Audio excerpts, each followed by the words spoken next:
Our intrepid hero Kermit the Frog and Miss Piggy in a romantic fantasy scene from the Muppet Movie, one of 5 new movies we'll be reviewing on Sneak Previews, 2 film critics talking about the new movies in town. And across the aisle from me is Gene Siskel, film critic of the Chicago Tribune.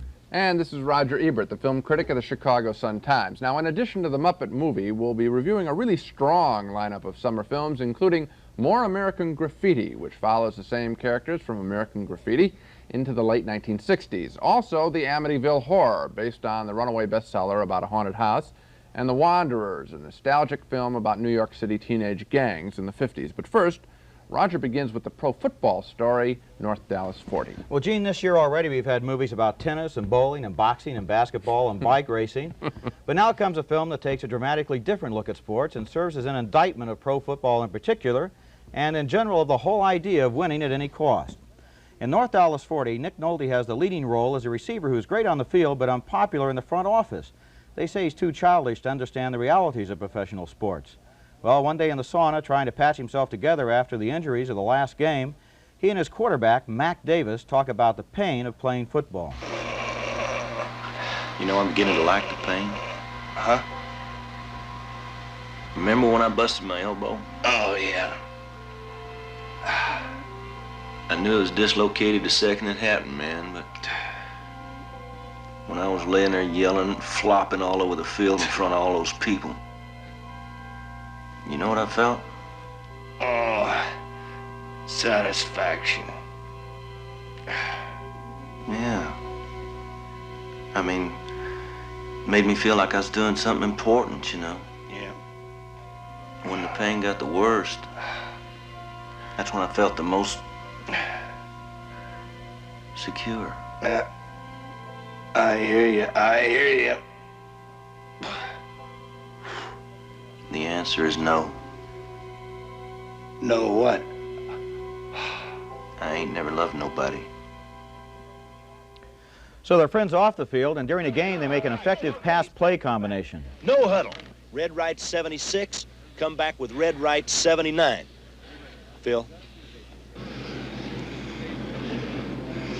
You throw it, partner. I'll catch it. Both plays on 2. Ready? Fire!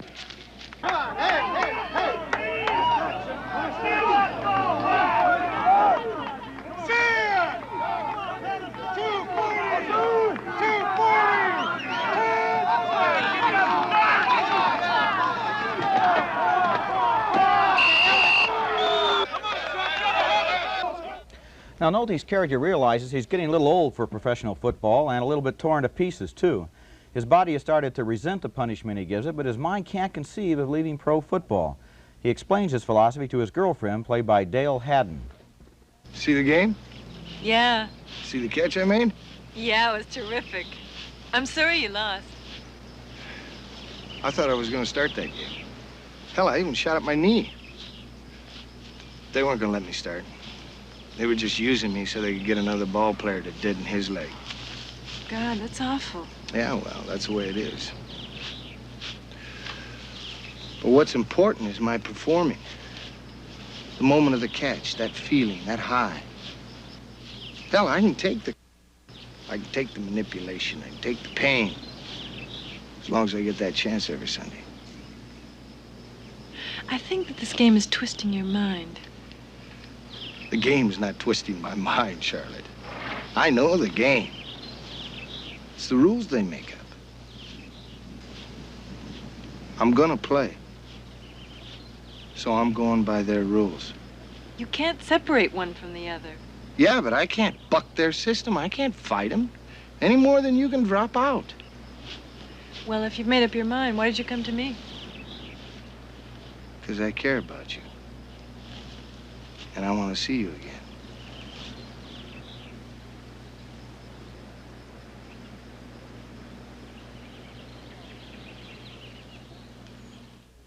North Dallas 40 isn't really a traditional sports movie so much as an examination of a branch of American capitalism. It's about the financial, institutional pressures that make pro football much more of a business than a game. North Dallas 40 is an uncommonly intelligent movie. It's well acted by Nolte and Mac Davis. It takes the glory and the excitement of championship football and turns it upside down, revealing the pain, the drugs, the pressures, the ways players players can be destroyed or destroy themselves. You're right, Roger. It's a very, very good film. I think what's interesting about it, though, is not that it indicts pro football as a tough game. I think we know that. We know that the teams want to win. There's a lot of money riding on all of it. I think what's special about the film is Nick Nolte's performance. Yeah, you're right about that. This guy really gives us an unusual portrait of a professional athlete. He is beaten, bruised. You can see the scars on his legs. You feel the scars going on inside of his head. Nolte's gained weight for the role. He's not the pretty boy he was in the Deep. He really looks like an athlete bruised. That's what I'll remember. You're right. About You know, the and you said that it didn't really tell you anything about pro football you didn't already know. In a funny way, this movie doesn't even have to be about football. I mean, it's probably more fun because it is, but this guy could be an insurance adjuster or something. Because what it's really about is the institution, the way it chews people up and spits them out. I mean, to him, his life is his job, but to his employers, the job is just something they hire him to do. Yeah, they use him. Yeah. Well, it's a great film, and it's probably the best film we have on the show. Yeah. Now, one of the finest films of earlier in the 70s certainly was American Graffiti, a film notable for a lot of reasons. It was the first popular nostalgia film, and its success kicked off a wave of 50s and 60s nostalgia entertainment. The original film followed a bunch of Northern California teenagers one long night. At the beginning of more American Graffiti, we meet these same characters 3 years later at a drag race. You got the Wolfman Jack Show, baby. Go get it all together. And you dig it. Watching the Vandellas on the last day of the year 1964. You have my wallet? $12? I thought you got it off the No, I don't. It must be in there. Lori, I got it. No. No, it's all right. I don't. No sweat. Forget it. Well, You're gonna be late. Well, okay. You're driving without Thanks. a license? I thought I had it.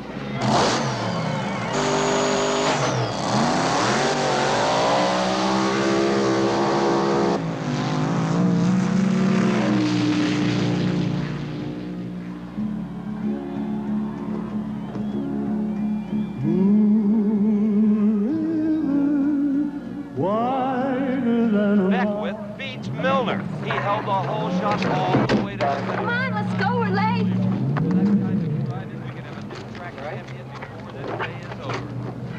We have to buy him time. No, I thought. Just take me a second. Look at me. No sweat. Hey, John. John. Well, hey, the gang's all here. All right. Hi. Hi. Hey. How's it going? Well, I lost the race. You lost? Man, you never lost. No big deal. It was just a preliminary run anyway. Oh, good. Lori, you're looking prettier than ever. Ah, look fat. Just a little chunky. Doctor says it might be twins. Really? That's right. Got my orders. Yeah? Leaving tonight. Where to? Vietnam. That's right. Uncle Sam says I need the toad. Only way we're gonna win this one, get the toad in there. Terry the Toad. Remember the characters? They haven't changed much. The drag racer, the young, seemingly perfect couple, the slightly wacky blonde, and the goofy, wimpy guy ready to go off to war. Now, a lot of the film deals with that young soldier's experiences in Vietnam in 1965. He hates the war in an innocent sort of way. His protests earn him latrine duty. The Vietnam sequences you're about to see are shot in newsreel style. You shouldn't be doing this. You saved my life. Yeah. Some New Year's Eve, huh? I wanted to thank you. Yeah, I was scared. I was really scared. Congratulations. You're normal. I'd like to propose a toast. Ah, look at that man. Look at those jerks. Joe's dead and they're having a party. The Bulldog Helicopter Assault Company. May our victory be a complete, full, and lasting one. And to you, sir, a barrel of I gotta get out of here, man. This isn't my war. It's interesting. Every time we see Vietnam footage now in the movies, it's always moving, no matter the quality of the film. This is a very ambitious film, as it turns out, not a cheap ripoff of the original pictures. It tries to show us how young people took radically different directions in life, into the hippie scene, into war. But the method of organizing the film is very confusing to me, with flashes back and flashes forward and flashes back again. We're constantly teased also with the imminent death of the lead characters. We're told they're going to die, we think they're going to die, then we don't get to see that they're going to die. For me, that really ruined More American Graffiti. It didn't ruin it for me. I thought it was a much better film than you thought it was, and I thought in a way they had to have all those flashbacks back and forth. Once I figured it out, I had no trouble following it. I mean, when you stop to think about it, the original American Graffiti took place in one night, the last night of high school for these kids, the last time they were all part of the same microcosm of society. And like everybody after high school, they went in different directions, so the movie has to go in different directions too. Goes to Vietnam, San Francisco, riots on the campus, the drag strip. I like that. Okay, I didn't dispute that. It's the organizing principle of the film. I didn't know why they had to do it in 4 different years. It would have been much better. It wouldn't have been any easier if it had been in the same year. Yes, because look at the last one. They did it in one night, and it worked beautifully. A better storyteller, I think, than the guy who directed this film. Also, this teasing of the death. That seemed to have me thinking that the only reason I was watching the show is that I wanted to see them die. Well, you know, that was kind of tricky anyway, because at the end of American Graffiti, they tell you what's going to happen to these people, and then you come back to see more American Graffiti. That's why I wondered whether we should have a sequel or not, because we already told the story. Okay, but I still think it's a film worth seeing. But let me ask you this question. Yeah. Millions of people saw American Graffiti. Do you think they will like this because they saw the other one? I don't think it's going to make any difference. This one is a totally different picture. It's not as good. You agree with that? It's not as good, but it's better than you think it is. Okay. Okay, here's one that I think we're in a little more tight agreement on. Yeah. You know, a lot of people have problems, Gene, after they move into a new house. You know, the roof leaks, the furniture doesn't work, the furnace doesn't work, I should have said. The furniture moves around. That's what happens in this movie. The furniture's on the ceiling in one scene. So anyway, but for George and Kathy Lutz, am I doing a good job of getting into this? In Amityville, New York, there were a few additional problems, Gene, like the slime that came through the keyholes and the red-eyed pig that glared at them through the windows, the thousands of houseflies that attacked them in the dead of winter, and the marching band that was walking around in the empty living room. Kind of disturbing when you've only made one payment.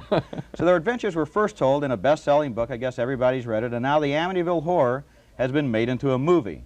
And George and Kathy Lutz are played by James Brolin and Margot Kidder. And one night, for example, they come home and find that the babysitter has been locked in the closet by mysterious forces. Now, Matt, right upstairs my kid. Come on. Why? Upstairs. I'm not even tired. You are so tired. I am not. You're tired because I said you're tired. Hey, cut that out. Come on, I'll bring you up some milk and cookies. Let me out.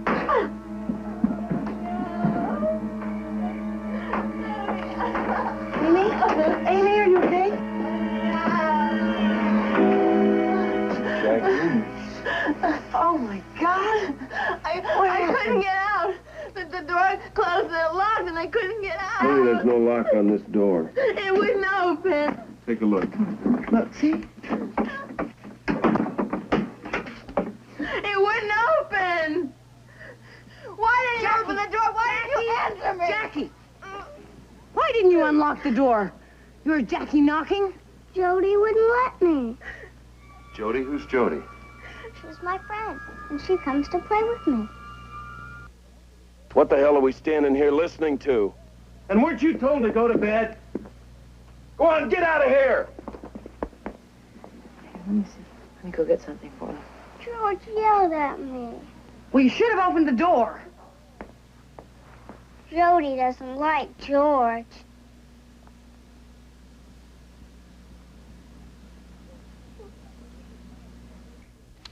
Jody told her. Well, Jody is just one of the several mysterious supernatural forces that inhabit this house. Now, is the Amityville Horror for real? I don't know, and I'm not planning to go to Amityville and find out real soon either, as a matter of fact. But what I can say, though, is that the movie is not very much fun. Maybe it wasn't meant to be. Oozing slime is hardly ever entertaining.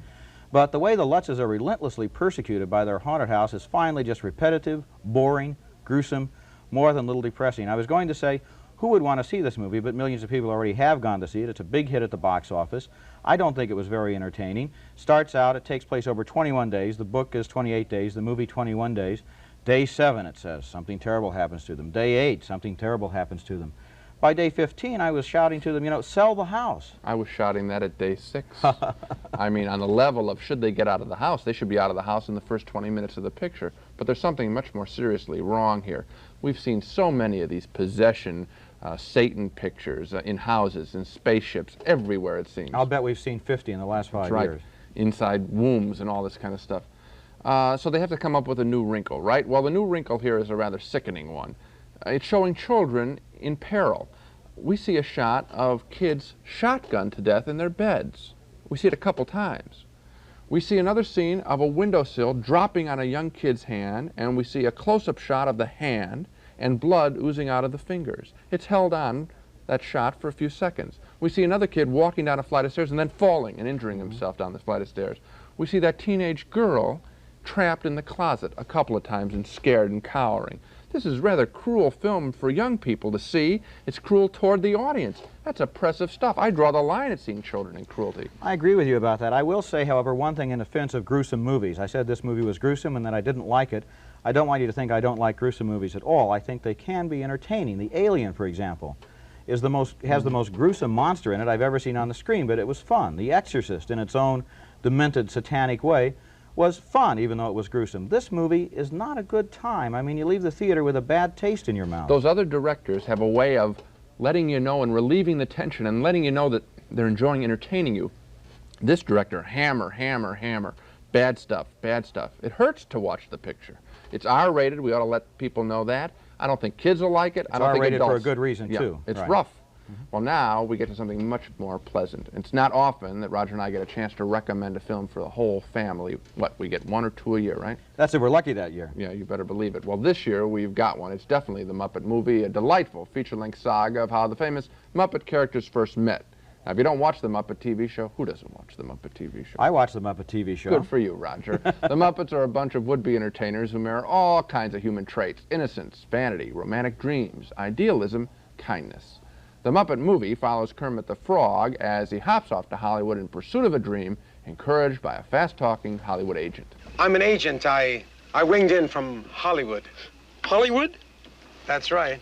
Did you say Hollywood? Wait a minute. Wait a minute. There's an ad in here that you should be very interested in. Feast your eyes on that. Worldwide Studios announces open auditions for frogs wishing to become rich and famous? You've got talent, kid. Singing, telling jokes. You can make millions of people happy. Millions of people happy. A frog and a bear seeing America. Once on the road, Kermit picks up another would-be entertainer. It's Fozzie Bear. Moving right along in search of good times and good news. With good friends you can't lose. This could become a habit. Opportunity knocks once, let's reach out and grab it. Yeah! Together we'll nab it. We'll hitchhike, bus, or yellow cabin. Cabin? Moving right along. Footloose and fancy-free. Getting there is half the fun, come share it with me. Moving right along. Dug-a-dung, we'll learn to share the load. We don't need a map to keep this show on the road. Hey, Fozzie, I want you to turn left if you come to a fork in the road. Yes, sir. Turn left at the fork in the road. Permit! I don't believe that.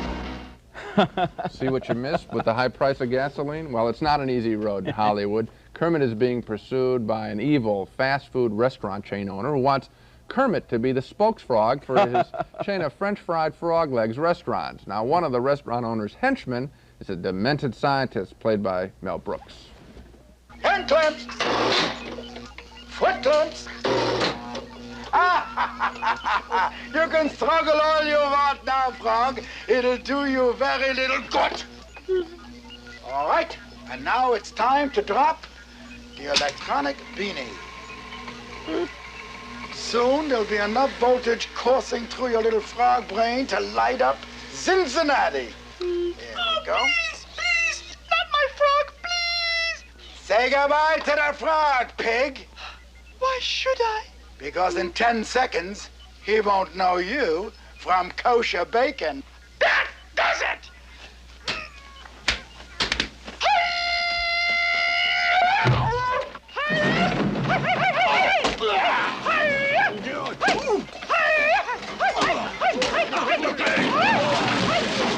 What the heck's going on here? A pig that goes bananas? What is this, a luau? Even Mel Brooks looks like a Muppet in that scene. Now, the Muppet Movie is full of performances by big-name human stars: Steve Martin, Orson Welles, Richard Pryor, Bob Hope, in addition to Mel Brooks. The film has all the charm of the Muppet television show, plus a few very special effects. Real special. We get to see all of Kermit play a banjo and ride a bicycle, all without any visible means of support. So, a fresh script, familiar characters, the Muppet Movie is bound to delight anyone who already watches the Muppet TV show. And if you haven't seen the show, you'll still like the picture. It's a lot of fun. I think we should get back to the special effects you were talking about. I mean, when you think of great moments in cinema, for example, Jolson sings, Garbo laughs, Barrymore talks, Kermit rides a bicycle. We knew from the publicity we would see his legs for the first time. All of the Muppets now have torsos, for example. Right. But how did they get him on that bicycle? I was sitting there in the theater, people around me saying, how did they do it? Yeah. You know what? I said, how do they do it? And I didn't want to know. It was delightful. When I saw it with an audience, everyone pulled back for a second. They were really delighted. There's another shot, for example, when he's sitting on a stool all alone in that enormous soundstage. It's a long shot from way back. You can see behind him, either side of him, underneath him. There's nothing there, but yet he's moving, he's talking. It's like a magician's illusion. You know? Yeah. In addition, I think they do something very well here, and that is they're trying to play to a whole bunch of different audiences. They're trying to have the film appeal to young kids and older people, and the sense of humor does range. Even in that clip, we could see some jokes that old people are going to get and ones that kids will get. They do a nice job. Now, you said this is a movie for the whole family. Usually when I hear that phrase, entertainment for the whole family, the first thing I think of is under 12, they'll love it, over 12, they'll go to sleep. Right. And this is a movie that people over 12 can enjoy just as much as the kids. Everyone should go. Everyone should go, but not necessarily to our next film, The Wanderers, which is another one of this summer's movies about youth gangs. I think we've had about 4 of them. Yep. And these are movies that seem to combine violence and nostalgia in about equal proportions with wall-to-wall rock and roll music. The Wanderers takes place in the South Bronx in the early 60s, and it's about gang violence, gang loyalties, and somewhere along the way about the pressures of growing up, coming of age. It remembers, for example, that time-tested ritual trying to pick up a girl on the street. Trying to do it. Aren't you a little bit old to be doing stuff like this? You know, where I come from, they call it molesting. Yeah, where are you from? Come on, scram, pal. You don't know what school you go to. Look, whatever your name is. Richie. What's yours?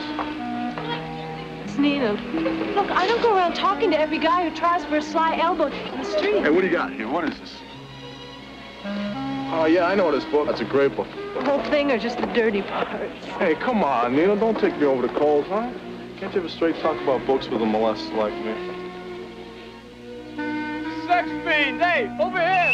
Hey, Richie, let's make out on Hey, I hear your phone calling you, Richie. Hey, your friends want you back. You tell them everything? Oh, you kidding? Just the dirty parts. Good scene. It has a nice real feel to it. The movie's about neighborhood kids who either want to join up with or escape from the toughest gang in the neighborhood. They're known as the Fordham Baldies, so-called because they shave their own heads and terrorize the neighborhood. And it's also about long summer nights and cars and girls and drinking beer and feeling all sorts of desires you can't quite describe. And parts of the movie are very good. Some of the performances are good. But The Wanderers finally just doesn't seem to come together. It plays like pieces of a movie. It doesn't know what direction it's headed in or why it's headed there. I agree with you. We care about the characters. The guys we saw on the street corner, we were interested in them. But the film, for some reason, keeps interrupting those characters with strange scenes that are fantasy sequences, bringing in new gangs that represent different feelings of the time. I think if this had been a leaner, tougher film, if the director had stayed more with the main central characters, we might have had a story, but it's split up, like you said. You mentioned the director. It does have a good director. His name is Phil Kaufman. He made a film we both liked earlier this year, Invasion of the Body Snatchers. The movie is not unpleasant to sit through. It's absorbing in terms of his visual style, what he's trying to do. We get interested in that. But it just never quite grabs us and says, here is what this movie is doing. Yeah, it's confusing to watch it. You don't know how to react. Well, at least Spot the Wonder Dog knows how to react when he sees a bad movie. He barks, and here he is, bounding into the balcony once again to announce that it's time for Dog of the Week, where we both pick the week's worst movies. Yes, well, Roger and Spot, my dog is named Patrick. That's the title of a cheap horror film with lofty pretensions.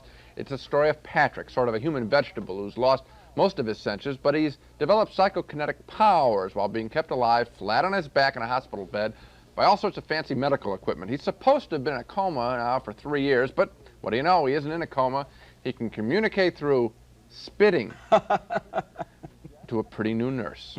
One spit means yes, 2 spits means no.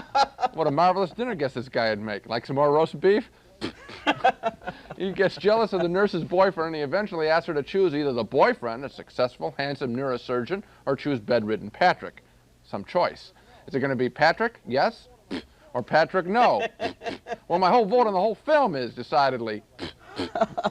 Gene, I think that sounds like one of the worst dogs you've ever come up with. And it's kind of a hard act to follow, but I'm going to try. I'm going to say it sounds like it hits a new low, while my dog this week is entitled Up from the Depths. It's an Il Sleazo cheapo ripoff of Jaws, in which vacationers at the beach get involved in a running battle with a giant shark. The ads for the movie say the shark spoils their vacation, but I say it's their own fault for being stupid enough to jump into the water after. Why can't they just stay on the beach and throw frisbees at each other? And here's another question. How do they plan to catch the shark? You're going to love this one. After one guy is killed by the shark, his pals tie a rope around his waist and drag him behind their boat using his body as shark bait. Well, one of the women on board is a little bit disturbed, and might even say she's disgusted by this maneuver. But the dead guy's pals say she should have known him when he was alive. Charlie would have wanted it this way. You never really see the shark very well, by the way. The ads kind of make him look like Jaws 3, but in the movie he looks a lot more like a killer catfish in a muddy bathtub. We'll say to that one, too. So much for the dogs. Now to recap our reactions to the main movies on this show. Both Roger and I really admired North Dallas 40, the pro football story featuring a superior performance by Nick Nolte. We liked it, and that's why there's a yes next to both of our names. We're saying yes, we recommend you see this R-rated picture. We have a split decision on More American Graffiti. Roger found the story touching. He gives it a yes. I found it much too confusing and poorly organized. I give it a no. We agree on the Amityville Horror. 2 no votes for the gruesome haunted house thriller. A pair of yeses, however, to the delightful Muppet Movie. And 2 no votes for the disappointing The Wanderers, a gang film that's just a jumble of poorly connected scenes. You know, maybe if The Wanderers and More American Graffiti had tried to do less, they could have been better films. Could be. As it is, though, we have 2 films we're strongly recommending. North Dallas 40, which is a very serious, very well-acted adult drama, and for the whole family, The Muppet Movie. So we can recommend those 2, and that's it for this show. Next on Sneak Previews, we'll be reviewing 5 more new films, including Meatballs, a comedy with Bill Murray as a summer camp counselor, Sunburn, starring Farrah Fawcett Majors, and the Concord Airport 79. This time the big plane winds up in a snowdrift. So until then, see you at the movies.